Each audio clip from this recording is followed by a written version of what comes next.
রান্নার গ্যাসের সিলিন্ডার ফেটে অগ্নিকাণ্ডে ভস্মীভূত এক ব্যক্তির বসতঘর। ঘটনা বুধবার সকালে রাজধানীর জগহরিমুড়া এলাকায়। এদিন সকালে অমর চক্রবর্তীর বাড়িতে গ্যাস সিলিন্ডার থেকে আচমকা আগুন লাগে।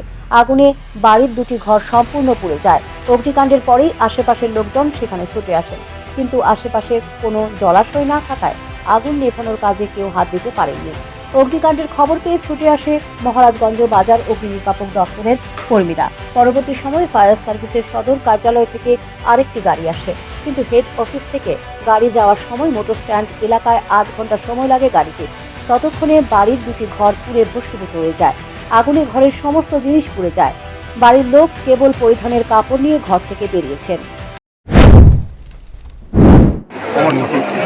কি করে দেন?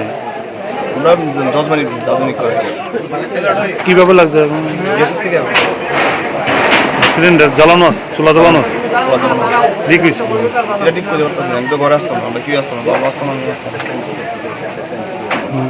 করেছে সিলিন্ডার কি ব্লাস্ট হয়েছে? এদিকে অগ্নিকাণ্ডের খবর পেয়ে সেখানে ছুটে আসেন এলাকার জনপ্রতিনিধিরা। তারা এই বিষয়ে প্রশাসনের কাছে ক্ষতিপূরণের দাবি জানিয়েছেন। তবে মহকুমা প্রশাসন এই বিষয়ে কী পদক্ষেপ গ্রহণ করে সেটাই দেখার। Bureau report, news prime Tripura.